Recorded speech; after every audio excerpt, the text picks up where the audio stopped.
Buenos días, doctor Pacheco. Yo soy Camilo Colín Cordero y acompañado de Jorge Díaz y mi persona vamos a realizar una exposición donde vamos a hablar sobre la enfermedad de Gaucher.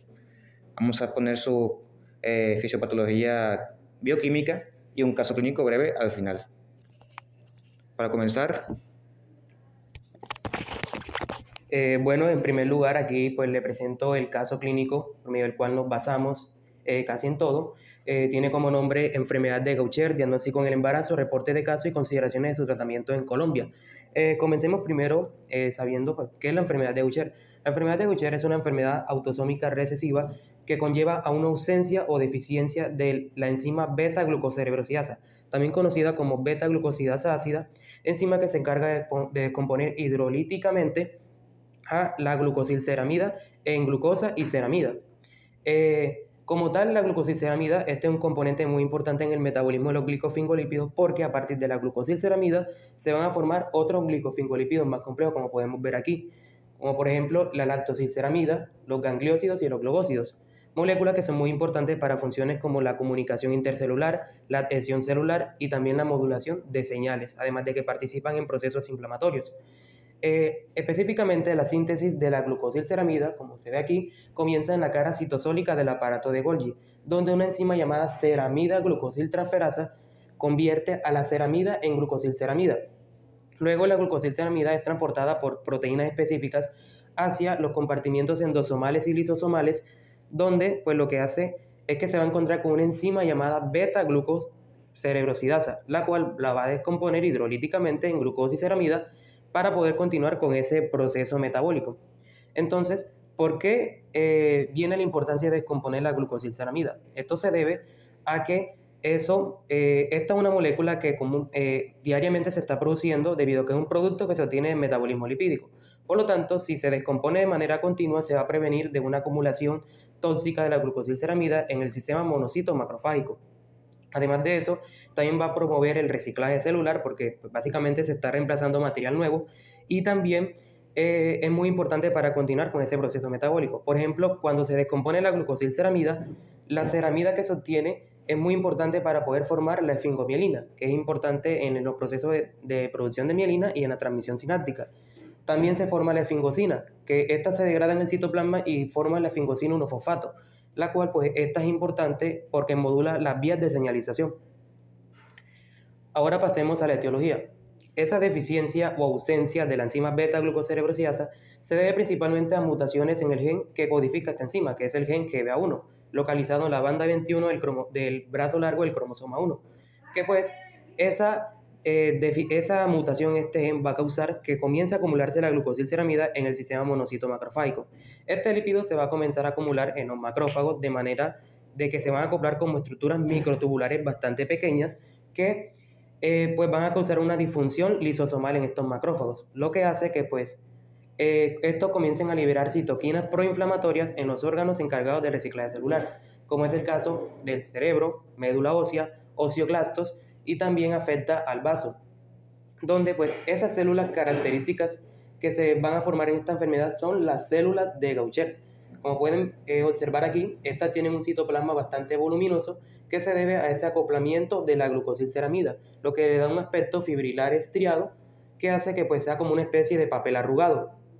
También como podemos observar aquí, puede que las células estén multinucleadas debido a una alteración en la transcripción del ADN. Otra causa que se puede, pues, por medio de la cual se puede presentar la enfermedad de Gaucher es por una mutación en el gen PSAP. Este gen codifica la saposina, como por ejemplo la saposina C. Esta proteína, su función es actuar como cofactor, es decir, permite que la glucosilceramida se una a su sustrato, permite que la beta-glucocerebrosidasa se una a su sustrato, que es la glucosilceramida. Y eso pues facilita como tal la descomposición hidrolítica de este glicofingolípido. Por lo tanto, sin mutaciones en este gen, ese cofactor no se va a poder activar y por lo tanto va a disminuir esa formación del complejo enzima-sustrato. Y esta causa principalmente está asociada a la enfermedad de Gaucher tipo 1. Ahora tenemos aquí anormalidades en el tráfico intracelular. Se tiene que pues esa deficiencia de la enzima beta-glucocerebrosidasa no solamente se puede deber a una disfunción intrínseca de la enzima, sino que también por alteraciones en el tráfico intracelular y en el transporte lisosomal de esta enzima. La proteína que específicamente se encarga de transportar a la beta-glucocerebrosidasa es la proteína de membrana integral lisosomal 2, o también conocida como LIMP2, la cual pues es una proteína que se encarga del direccionamiento de esta enzima hacia el lisosoma, donde en condiciones fisiológicas esta proteína va a estar unida siempre a esta enzima, permitiendo el direccionamiento, y ya cuando llega pues al compartimiento lisosomal, esa unión se disocia por el hecho de que en el lisosoma hay un ambiente bastante ácido, lo que hace que pues se active la enzima. Entonces, cuando hay una mutación en el gen que codifica la LIMP2, que es el gen SCARB2, lo que va a pasar es que se puede producir la enfermedad de Gaucher, debido a que pues, va a haber una alteración en el transporte lisosomal, y además de eso puede que se vea una alteración en el fenotipo clínico de esta enfermedad. Por ejemplo, un paciente que tiene Gaucher tipo 1 por una alteración en este gen puede pasar una forma neuropática bastante grave, debido a que esto modifica la variabilidad fenotípica, lo que explica el por qué esta enfermedad no solamente puede depender de una alteración en el gen que codifica la beta-glucosidasa ácida, sino también de otras mutaciones en otros genes como el SCARB2. Ahora, con respecto a la genética de la enfermedad, tenemos que se han identificado más de 400 variantes genéticas, es decir, mutaciones, deleciones, entre otras, que pueden codificar a esta enfermedad. Ahora bien, las más importantes que tenemos son estas. Para empezar, tenemos a N370S, que sería más bien el intercambio entre asparagina y serina en la ubicación 370 en el cromosoma, que causa una frecuencia más común en judíos askenazis. Los judíos askenazis son un grupo de judíos, una etnia de judíos en Europa, los cuales sufrieron de mucha endogamia y factores genéticos tipo de mutación fundador, lo que provoca que sean más susceptibles a la enfermedad. Ahora bien, se asocia clínicamente con enfermedad de Gaucher tipo 1, que es la forma de la enfermedad más leve, que es la no neuropática.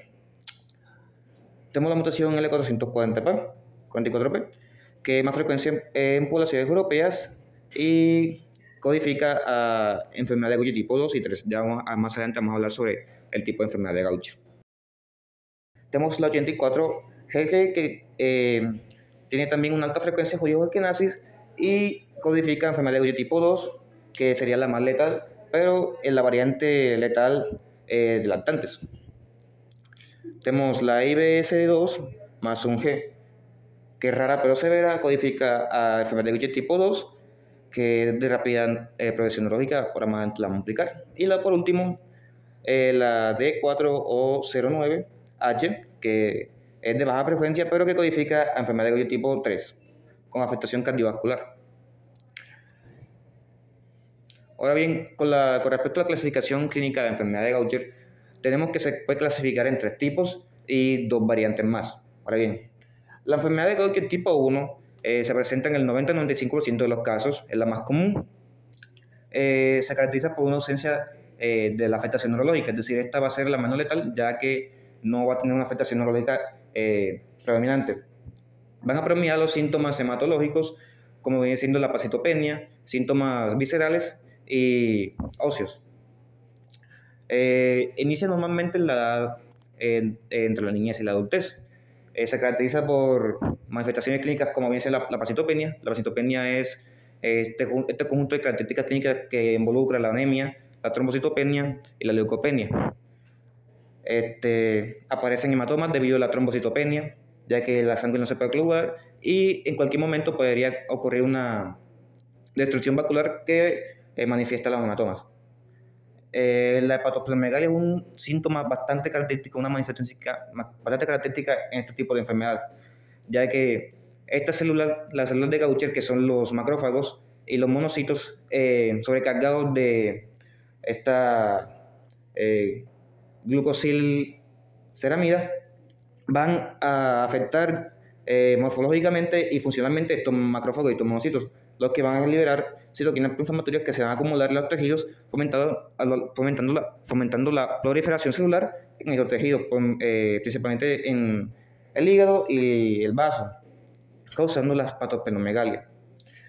Se consigue una necrosis vascular, una osteopenia, una osteoporosis en sí, enfermedades óseas, en manifestaciones clínicas óseas, debido a que estas células pueden hasta obstruir vasos sanguíneos, pueden cambiar la morfología de la médula ósea, pueden causar la destrucción directa del hueso mediante una función especial que vamos a explicar más adelante.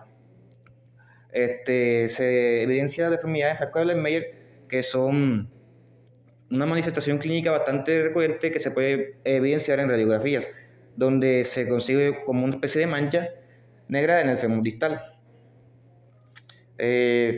Posibles enfermedades pulmonares que están asociadas también. Ahora bien, con respecto a la enfermedad de Gaucher tipo 2, tenemos que hay una afectación neurológica severa. Esta se conoce como enfermedad de Gaucher con afectación neurológica aguda, que sería la forma más letal y la más severa de estos tres tipos principales. Inicia normalmente antes de los 2 años, es decir, la primera infancia, y se caracteriza por un deterioro neurológico bastante agudo, bastante severo, en el cual estos glucocerebrósidos se van a acumular en células especiales del cerebro, como serían las neuronas, los astrocitos y las células de la microglia, que lo explicaremos más adelante su funcionamiento bioquímico. Se caracterizan pues, los síntomas de deterioro neurológico, como sería la rigidez espástica, el retraso severo del desarrollo motor, la dificultad para deglutir, las convulsiones, las mioclonías, y los movimientos oculares anormales. Con respecto a la enfermedad de Gaucher tipo 3, tenemos que ocurre una afectación neurológica crónica. Es decir, sería una afectación neurológica menos severa que la afectación en la enfermedad de Gaucher tipo 2. Sería la forma subaguda de la enfermedad. Se da mayormente en edad adulta. Y con las características clínicas tenemos que hay un deterioro neurológico subagudo, es decir, menos grave, pero al mismo nivel de complejidad que el anterior. Ocurren también, aparte de los múltiples síntomas tipo 1, ocurren convulsiones, retraso en el desarrollo motor, deterioro mental, anomalías del habla, ataxia, micronías, paraplegia espástica, convulsiones mioclónicas y demencia. Ahora vamos a explicar un poquito sobre qué son estas características clínicas. Mayormente en el tipo 2 y el tipo 3, que serían las más interesantes. La hipotonía se refiere a la disminución del tono muscular. En enfermedad de Gaucher, por lo general, el tipo 2 y tipo 3 se caracteriza por una disminución progresiva del tono muscular, seguida un aumento excesivo del tono muscular, o sea, una hipertonía. ¿Esto qué causa? Esto causa convulsiones, causa la mioclonía, que son los movimientos espásmicos a gran velocidad, la ataxia o la incapacidad de coordinar bien los movimientos, anomalías del habla por mismo ataxia, un deterioro intelectual, con el caso de esto, simplemente por la acumulación de glucocerebrósidos en el cerebro, que causa deterioro intelectual a la muerte de neuronas. Movimientos oculares anormales debido a que se daña el nervio óptico. Y por la rigidez espástica, que además de verse acompañada por una disminución progresiva del tono muscular y un aumento rápido del tono muscular, se produce una rigidez, mayormente en las piernas, en los miembros inferiores. Esto ocurre en este y en este. Ahora bien, ¿cuál es la posible etiología de la forma neurológica, la que hablamos anteriormente? Bueno, se tiene que en la ruta normal de la glucosilceramida, la degradación de esta se produce por la glucocerebrosidasa. Ahora bien, cuando hay una deficiencia o no está esta enzima, esta glucosilceramida puede ir a una ruta alternativa de ceramidasa, en donde se va a convertir en glucosilesfingosina. Esta glucosilesfingosina tiene un carácter citotóxico bastante elevado, al igual que la glucosilceramida, o incluso mayor a esta. Por lo que al acumularse esta glucosilesfingosina, se puede producir aún más daño neurológico que simplemente tener la glucosilceramida. Ahora bien, esta glucosilesfingosina va a pasar a una enzima llamada glucosilceramidasa 2, la cual va a separar esta glucosilesfingosina en ceramida y esfingosina. Sin embargo, esta ruta tiene bastantes defectos y no siempre es precisa y funcional, por lo que siempre por lo general se va a acumular esta glucosilesfingosina en estas células mencionadas anteriormente, las células de la microglia, las neuronas y los astrocitos, provocando un daño neurológico severo, entre otros factores, entre otras manifestaciones clínicas en el cerebro. Bueno, ahora vamos con la fisiopatología de esta enfermedad. Tenemos que pues, esa deficiencia de la enzima beta-glucocerebrosidasa esa va a producir pues, la acumulación de glucosilceramida en los macrófagos lisosomales, lo que hace que pues, se diferencien células de Gaucher. Estas células se van a comenzar a infiltrar principalmente en los órganos encargados del reciclaje celular, como es el vaso, en los huesos, en el cerebro, en el hígado y en la médula ósea.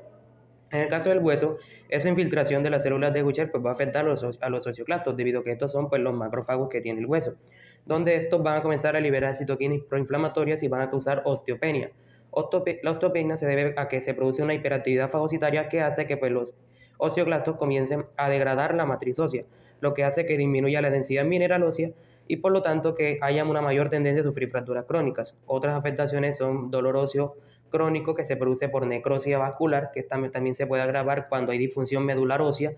Se pueden producir deformidades como la del frasco de Erlenmeyer, que pues, se debe por un ensanchamiento de la metáfisis del fémur distal. Tenemos a lo que sería pues, la organomegalia. Tanto en el vaso como en el hígado, pues estos van a comenzar a agrandarse como tal debido a la infiltración de las células de Gaucher, haciendo que pues, se liberen citoquinas proinflamatorias, se genere un grado de inflamación y que se promueva una alta proliferación celular. Eso pues hace que estos aumenten de tamaño y que pueden llegar a alcanzar hasta 25 centímetros, lo que es bastante grave. En el caso del hígado, esto puede conllevar a que se presente una hipertensión portal, lo que hace que pues, disminuya la perfusión hepática. También puede alterar el metabolismo del hígado, lo que indica pues en muchos pacientes hay un aumento de las transaminasas, donde pues eso podría indicar que hay una disminución en la producción de proteínas como por ejemplo los factores de coagulación. En el caso del vaso se genera esplenomegalia. La esplenomegalia es una condición que pues va a generar como tal que se presente una disfunción del sistema inmune debido a que pues secundariamente se puede producir hiperplenismo, una condición donde el vaso, los macrófagos del vaso van a comenzar a secuestrar a las células sanguíneas, los linfocitos, plaquetas y eritrocitos, haciendo que pues, se produzca una disminución de estos en la sangre periférica y por lo tanto que se genera anemia, trombocitopenia y leucopenia, es decir, va a agravar la pancitopenia. En el caso del cerebro, pues se va a producir con un acúmulo bastante neurotóxico que va a generar un estrés oxidativo y por lo tanto eso va a generar como tal que los astrocitos y las microglias fallen y por lo tanto se generen esa serie de afectaciones neurológicas. En el caso de la médula ósea, esa infiltración de células de Gaucher va a hacer que aumente el número de isocitos. Estos comienzan como tal a destruir los eritrocitos, acumulan hierro como tal, y por lo tanto eso va a producir un desplazamiento de las células hematopoyéticas, lo que hace que éstas no puedan producir células sanguíneas y por lo tanto que se genere la pancitopenia. Bueno, aquí tenemos la presentación del caso que pues, le habíamos mencionado al principio. Tenemos que pues, trata de una paciente de 20 años de edad primigesta con embarazo de 15,3 semanas, a quien de manera incidental en su control prenatal se le documenta pancitopenia, encontrándose pues, una disminución en la hemoglobina, lo que indica una anemia leve, hay una disminución en el número de plaquetas, pues esa trombocitopenia es bastante severa, y hay una leucopenia, que es moderada. Además de se encontró que pues aquí hay una ligera esplenomegalia. Esto se indicó debido a que pues, el vaso no fue palpable, en el caso, como se explicó en el caso clínico, lo que indicó como tal de que hay hubo un agrandamiento anómalo de este órgano como tal. Y pues lo que podemos rescatar de este caso clínico es que pues en mujeres embarazadas hay que tener en cuenta de que estas, si tienen Gaucher, tienen una mayor probabilidad de sufrir aborto espontáneo y hemorragia posparto y también pues de sufrir infecciones, como por ejemplo esta gestante presentó una infección parasitaria que es la toxoplasmosis y esto se podría explicar debido a que presenta esplenomegalia. Ese hiperplenismo que genera la esplenomegalia puede hacer que disminuya considerablemente los leucocitos y por lo tanto que haya una mayor susceptibilidad a sufrir infecciones, además de que esta durante el parto sufrió una ligera hemorragia producto de esa pancitopenia, básicamente. Ahora con el tratamiento de la enfermedad, pues básicamente se tiene que pues con nuestro país pues sigue las directrices internacionales y se basa en dos terapias, la terapia de reemplazo enzimático y la terapia de reducción de sustrato. En primer lugar, la terapia de reemplazo enzimático, esta consiste básicamente en reemplazar a la enzima beta-glucocerebrosidasa por unas enzimas recombinantes para poder descomponer hidrolíticamente la glucosilceramida. En Colombia básicamente se utiliza la taliglucerasa, la imiglucerasa y la beta-glucerasa alfa, pero como tal la que más se utiliza es la taliglucerasa debido a que pues esta es la que más disponibilidad tiene, además de que tiene un registro por el INVIMA. Esta pues se obtiene de manera natural por células de zanahoria modificadas genéticamente, y pues lo que hace la taliglucerasa es que pues esta produce la disminución de la organomegalia, disminuye las afectaciones óseas y también genera un aumento en el nivel de la hemoglobina y también en el número de plaquetas, lo que pues evitaría en el caso de mujeres embarazadas que se presente una hemorragia postparto. Esta pues en el embarazo no tiene ningún tipo de peligro, no hay riesgo de teratogeneidad, debido a que pues esa molécula tiene un alto peso molecular y no puede atravesar como tal la placenta. La dosis como tal debe de ser de 30 a 60 unidades por kilogramo de peso cada 2 semanas como tal. En el embarazo se recomienda aproximadamente más de 15 dosis como tal. Tenemos también a la terapia de reducción de sustrato, que pues en este caso, esta lo que busca es inhibir a la enzima que produce la formación de glucosiceramida, que es la ceramida glucositransferasa o sintasa, también es conocida esta enzima. Los medicamentos que más se utilizan son el eriglustat y el miglustat. Estos medicamentos en Colombia pues no se utilizan demasiado debido a que tienen un alto costo, además de que solamente sirven para tratar síntomas de leves a moderados. Por lo tanto, se utiliza mejor la terapia de reemplazo enzimático, además de que en embarazadas tiene pues un mayor riesgo de teratogeneidad por el hecho de que esta, como tiene un menor peso molecular, puede atravesar la barrera placentaria. Estos tratamientos solamente se utilizan para el tratamiento de la enfermedad de Gaucher tipo 1. Esto porque estos medicamentos no tienen la capacidad de poder atravesar la barrera hematoencefálica y por lo tanto no pueden tratar las afectaciones neurológicas. Por lo tanto, en pacientes con Gaucher tipo 2 y tipo 3 solamente se debe hacer un seguimiento médico donde se buscaría buscar la manera de disminuir la gravedad de esos síntomas. Esta pues es una referencia en la cual nos basamos para esta exposición. Muchísimas gracias.